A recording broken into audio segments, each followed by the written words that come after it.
இந்த கிளாஸ் அளவில் நான் 1.5 கப்பு மாவு எடுத்திருக்கேன். இப்போ நம்ம 2 கப்பு அளவில் தண்ணி சேர்த்து ஃபஸ்ட்டு கொதிக்க வச்சுக்கலாம்.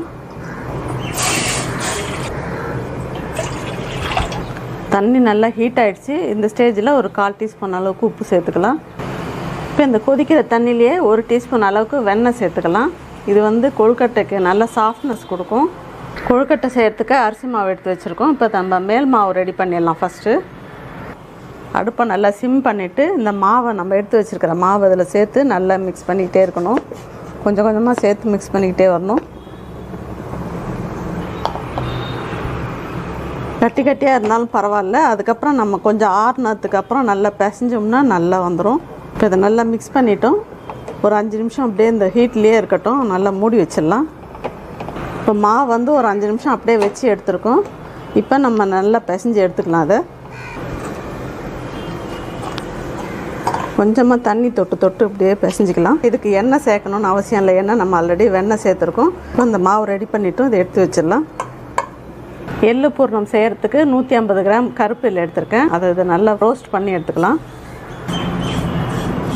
நல்லா வாசனையோட பொரிஞ்சு வர வரைக்கும் நல்லா வறுத்துக்கலாம். அதை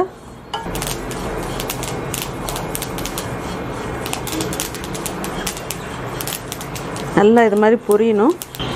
இப்போ அதை நல்லா ரோஸ்ட் ஆகிடுச்சு. எடுத்துடலாம். அதை நல்லா ஆற வச்சுட்டு மிக்சியில் பொடி பண்ணி எடுத்துக்கலாம். வறுத்து வச்சுருந்த எள்ளை நல்லா இது மாதிரி பவுட்ரு பண்ணி எடுத்துகிட்டு வந்துட்டோம். இப்போ இதில் 200 கிராம் வெல்லம் எடுத்திருக்கேன். அதை இதில் சேர்த்துக்கலாம். நாட்டு சர்க்கரை இருந்தாலும் சேர்த்து செஞ்சுக்கலாம்.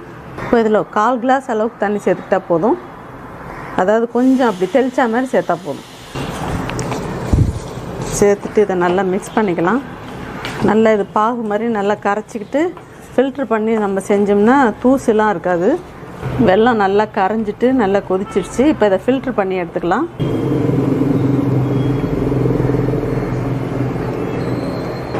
இப்போ நம்ம ஃபில்ட்ரு பண்ணி எடுத்து வச்சுருக்கிற வெல்லத்தை மறுபடியும் இதில் சேர்த்துடலாம்.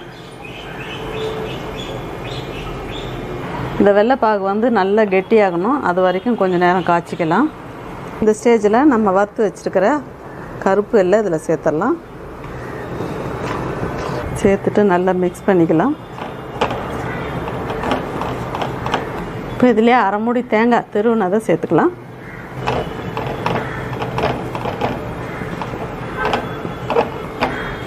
இதில் 1/2 டீஸ்பூன் ஏலக்காய் தூள் சேர்த்துக்கலாம். சேர்த்துட்டு இதையும் நல்லா மிக்ஸ் பண்ணிக்கலாம்.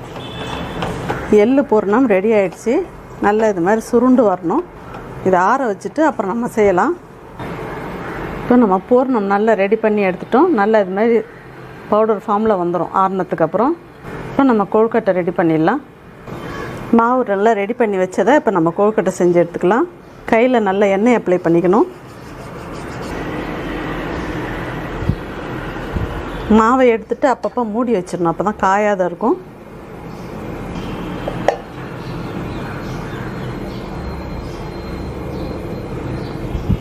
நல்ல எண்ணெய் தொட்டுட்டு செஞ்சோம்னா நல்ல விரிசல் வராத இருக்கும்.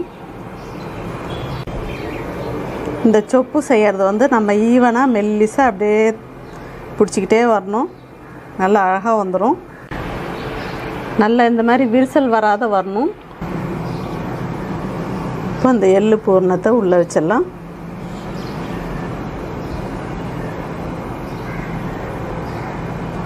எப்படி தேவையோ தேங்காய் மாதிரியோ இல்லை உங்களுக்கு ரவுண்ட் ஷேப்லையோ எப்படி வேணாலும் நம்ம இதை பிடிச்சி எடுத்துக்கலாம்.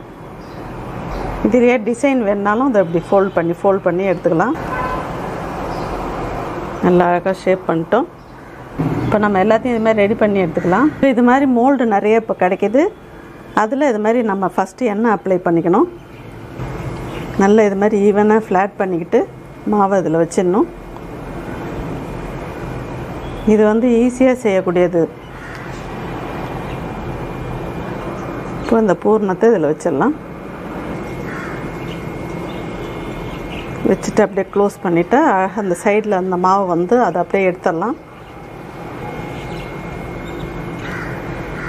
அழகாக தேங்காய் ஷேப்புக்கு எவ்வளோ அழகாக வந்திருப்பாருங்க.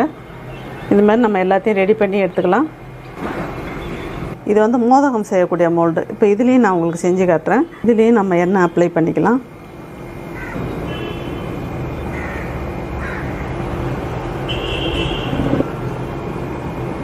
இப்போ இதில் நம்ம பூரணத்தை ஸ்டஃப் பண்ணிக்கலாம். இதை அப்படியே க்ளோஸ் பண்ணிடலாம். க்ளோஸ் பண்ணிவிட்டு அடியிலையும் இது மாதிரி கொஞ்சமாக மாவை எடுத்து இப்படி ஃபில் பண்ணிடணும். இப்போ இதை ஓப்பன் பண்ணிடலாம்.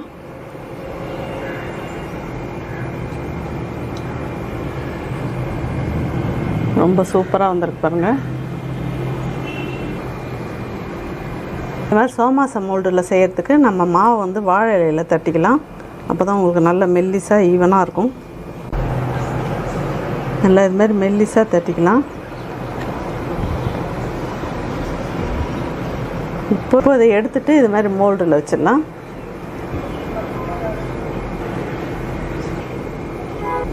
நல்லா 2 பக்கமும் எண்ணெய் அப்ளை பண்ணிட்டு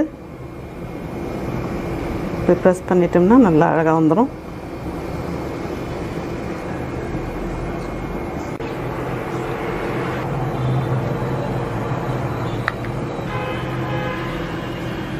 இப்போ நம்ம எல்லா கொழுக்கட்டையும் இது மாதிரி ரெடி பண்ணி வச்சுருக்கோம். இப்போ அதை வேக வச்சு எடுத்துடலாம்.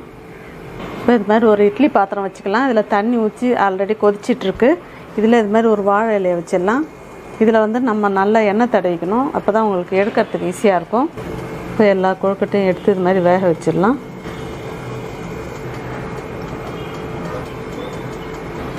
இப்போ 7லேருந்து ஒரு 10 நிமிஷம் வரைக்கும் மூடி வச்சிடலாம். நல்லா வெந்து வரட்டும். ஓப்பன் பண்ணி பார்க்கலாம். நல்லா வெந்துருச்சு. நல்லா ஷைனிங்காக இருக்குது. அதை வச்சா நம்ம வெந்துருச்சுன்னு தெரிஞ்சுக்கலாம். இப்போ இதை நல்லா ஆற வச்சுட்டு டிஸ்பிளேக்கு மாற்றிடலாம்.